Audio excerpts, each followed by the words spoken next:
Obiskali smo kmetijo, kjer danes še nimajo elektrike. Uničenih naj bi bila polovica gozdov. Mlade skušajo navdušiti za tehniške poklice in delo v industriji. Strelci se približujejo koncu državnega ligaškega prvenstva. Pozdravljeni. Današnji dnevnik znova začenjamo z vremenskimi razmerami po državi. Slovenija je namreč še vedno odeta v led in sneg, mnogi že več dni nimajo električne energije. A razmere se počasi izboljšujejo. Poglejmo. Na Gorenjskem brez elektrike ostaja okrog 1000 odjemalcev v težko dostopnih visokogorskih krajih. V Pivki in okoliških krajih so za oskrbo z elektriko dobili agregate. Zaradi izpada električne energije na Notranjskem in Postojnskem od petka stoji tudi večina proizvodnje. Delo bodo nadaljevali, ko bo omrežje popravljeno. Škoda bo velika. Elektrike še vedno nimajo tudi ponekod na Koroškem, dostop po cestah pa ovirajo podrta drevesa. Po Sloveniji mestoma še prihaja tudi do motenj v delovanju telekomunikacijskih storitev. Na Agenciji za okolje glede na razvoj vremena napovedujejo poslabšanje razmer, ki so že tako marsikje kritične. Današnje padavine bodo dodatno obtežile in lomile drevje, prav tako ga bo lomil jugozahodni veter, ki bo začel pihati v sredo. Za zahod Slovenije je zato razglašen oranžni alarm. Za konec tedna pa kaže, da bo vsaj občasno deževno, zaradi tajanja snega in ledu ter večje količine padavinske vode je nevarnost poplav.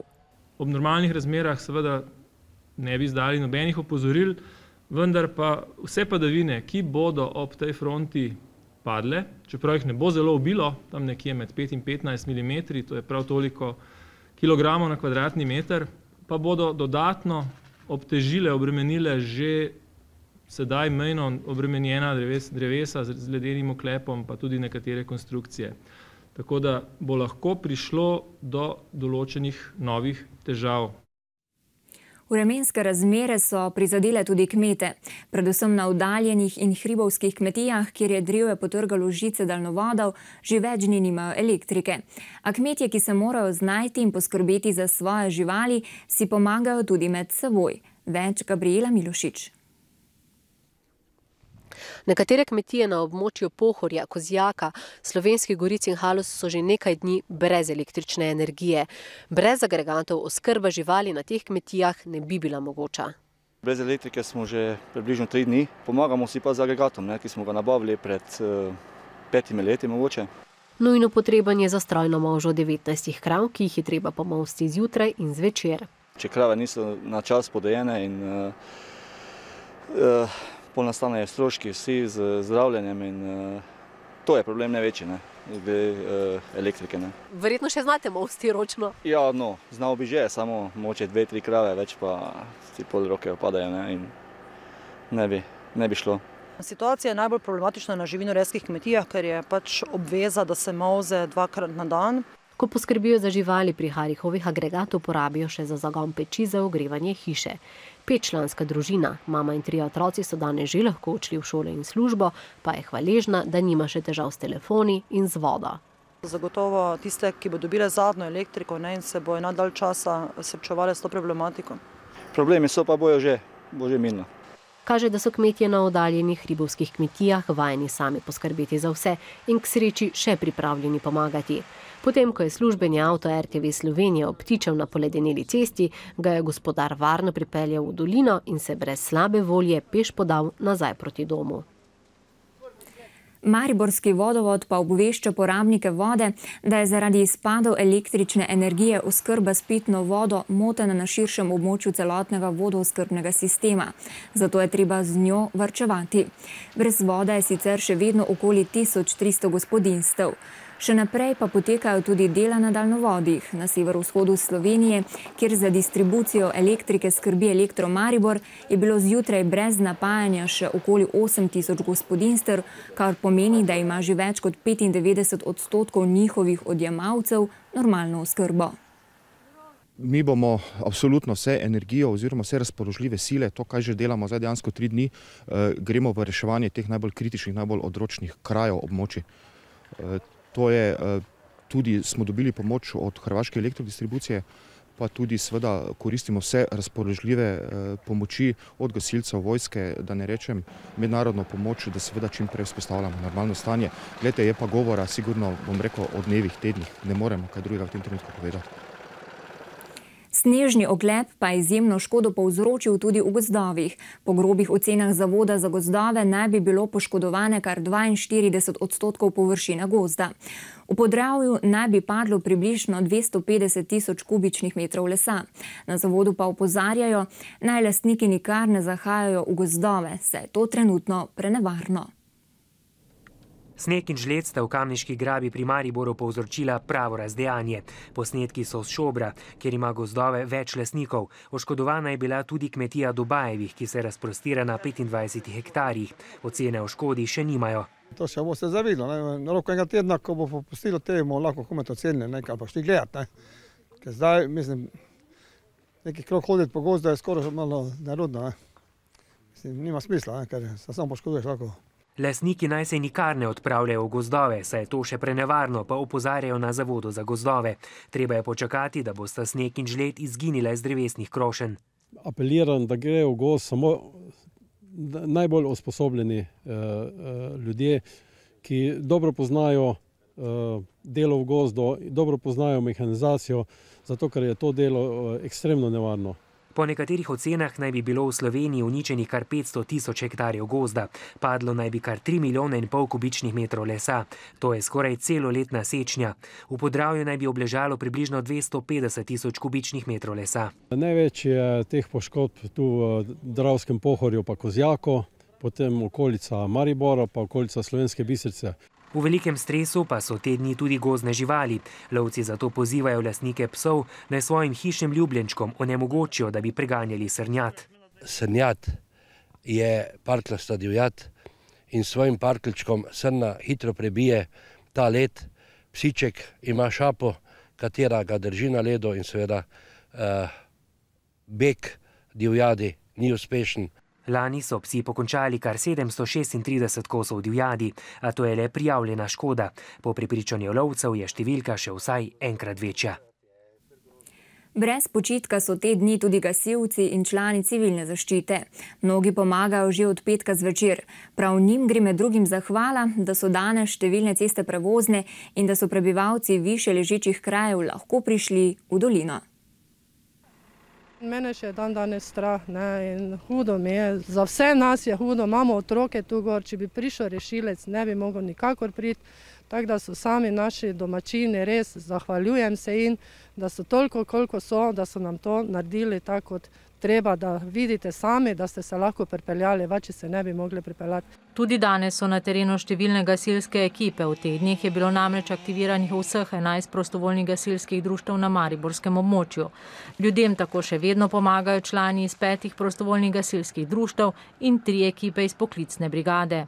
Malo se je umirilo vse skupaj proti včeraj, recimo za informacijo, samo da povemo, od 7 ure zjutraj pa do 11:30 ure smo imeli 78 klicev oziroma različnih lokacij, kjer je bilo potrebno posredovati. Največji problem je zagotavljati prevoznost cest. Gasilci drevo odstranijo, za njim pade drugo. Tako da to so še vedno pojavi, tudi še danes. Ob tem pa Stojanović še opozarja, da lahko napovedana otoplitev v prihodnjih dneh prinaša morebitne težave s plazovi. Ni toliko problem poplav, problem so plazovi, ki se lahko pride do sproščanja zemlje, še posebej tam, kjer niso urejeni odtoki podtalnih voda in tako dalje. Spomnimo, lani je poleg poplav Podravje prizadelo tudi množično plazenje zemlje. Mnogo zdrsov zemlje je ostalo nesaniranih, zato obstaja bojazen, da bodo morda drseli še naprej. Zaradi poškodb, ki sta jih povzročila sneg in led, imajo v teh dneh veliko dela tudi cenilci zavarovalnic. Ljudje trenutno prijavljajo predvsem škodo, ki je zaradi žleda in polomljenega drevja nastala na avtomobilih in objektih. Vsem oškodovancem na zavarovalnici Maribor svetujejo. Če je le možno, naj to škodo poslikajo. Potem pa se naj lotijo sanacije čim prej, ko bo jim tudi dopuščene možnosti. Predvsem tu morajo paziti tudi na svoje življenja, njihovo zdravje kot tako. Potem pa to škodo lahko prijavijo na več načinov, ali preko spletne prijave, ki dobijo na našem spletnem mestu, ali lahko prijavijo škodo na naši poslovni enoti, ali da pokličejo svojega zastopnika in preko njega prijavijo škodo, lahko pa tudi preko našega klicnega centra prijavijo škodo na številko 080 19 21. Zaradi vremena imajo težave tudi v ljubljanskem živalskem vrtu. Risa, ki sta ušla iz poškodovane ograde, sta ponoči uplenila gamsa. Sicer v živalskem vrtu poudarjajo, da risa za ljudi nista nevarna in da jo bodo poskušali ujeti živolovkami. V nadaljevanju pa o dogajanju v Državnem zboru. Poslanci so danes v nadaljevanju januarske seje obravnavali predlog novele zakona o dostopu do informacij javnega značaja. Po novem bi obveznost posredovanja teh informacij razširili tudi na podjetja v večinski lasti države ali občin. Javno dostopni bi bili tudi podatki o posojilih prenesenih na družbo za upravljanje terjatev bank. V Državnem zboru so obravnavali še predlog prenovljenega zakona o preprečevanju dela in zaposlovanja na črno. Novi zakon bi med drugim povečal pristojnosti nadzornih organov, zvišal globe, omogočal odvzem premoženjske koristi pridobljene z delom na črno ter za osebno dopolnilno delo uvedel plačevanje socialnih prispevkov. Skupina s prvo podpisano poslanko stranke SDS Evo Irgl je vložila podpise za začetek postopka za razpis referenduma o arhivski noveli. Državni zbor je arhivsko novelo sprejel pred tednom dni, konec preteklega tedna pa je SDS vse, ki želijo oddati podpis proti zaprtju arhivov, prek Twitterja pozval, naj to storijo najpozneje do ponedeljka. Ker po novi ustavni ureditvi referenduma ne morejo več zahtevati poslanci, bo SDS moral za zahtevo referenduma zbrati 40 tisoč podpisov državljanov. Davčna uprava je rok za oddajo vloge za uveljavljanje posebne olajšave za vzdrževane družinske člane pri informativnem izračunu dohodnine zaradi vremenske ujme s 5. podaljšala na 10. februar. Zavezanci lahko te vloge oddajo po pošti, osebno na davčnem uradu ali elektronsko prek sistema e-davki do vključno 10. februarja. Tudi visokošolski središči v Mariboru in Kranju sta zaradi vremena podaljšali rok za oddajo prošenj za sprejem v študentske domove do petka 7. februarja. Na mariborskem višjem sodišču je potekala razprava o pritožbah obrambe in tožilstva na lani izrečene sodbe v zvezi z nezakonitimi športnimi stavami, v katere naj bi bil vpleten tudi nekdanji nogometni reprezentant Goran Šukalo. Tega je okrožno sodišče edinega oprostilo obtožb, tožilstvo pa se je na odločitev pritožilo. Sodišče mora odločati tudi o zahtevi za razveljavitev obsodilne sodbe zoper Zvonka Hajška, ki je dobil 2 leti zapora. Višje sodišče bo argumente obeh strani preučilo in stranke o svoji odločitvi pisno obvestilo. Danes je svetovni dan boja proti raku. Mednarodna zveza ob tem opozarja na zmotno prepričanje, da se o tej bolezni ni treba pogovarjati in da posameznik nanjo ne more vplivati. Med evropskimi državami so razlike v dostopnosti do učinkovitega zdravljenja, kar se kaže tudi v različnem preživetju bolnikov, navajajo na Onkološkem inštitutu. Vsako leto na svetu 14 milijonov ljudi izve, da ima raka, 8 milijonov pa jih letno zaradi raka umre. V Talumu so pretekli konec tedna organizirali dan odprtih vrat. Priznano podjetje v Kidričevem, ki skoraj 84% izdelkov izvozi na tuje trge, so obiskali osnovnošolci. Podrobneje so lahko spoznali vse njihove poklice. V družbi želijo tako mlade navdušiti nad industrijo in tehniškimi poklici, za katere se danes odloča vse manj otrok. Mladi so lahko podrobneje spoznali različne poklice, kot denimo metalurg, zidar, varilec, ključavničar. Praktičen prikaz jih je zelo pritegnil. Sem prišel z razlogom, ker me zanima Talum, ker imam namen se vpisati v strojno šolo ali za elektrotehnika. To me zelo zanima. V nekaterih poklicih pa so se lahko tudi preizkusili. Domen je poprijel za varilni aparat. Je zanimivo, lahko se naučiš, kaj delaš kot strojnik, kot varilec, kaj vse delajo v Talume, da ne samo aluminija. Zanimivo je bilo izkušnje nabirati.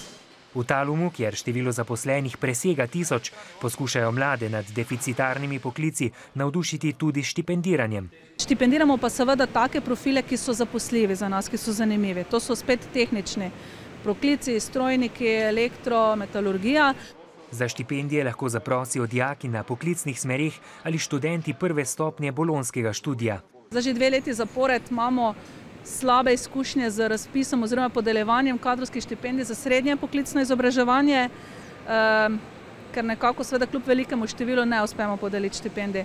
Podjetje, ki je najbolj prepoznavno po aluminijastih ulitkih, je leta 2012 ustvarilo 285 milijonov evrov prihodkov, a je leto zaključilo skoraj 15 milijoni evrov izgube.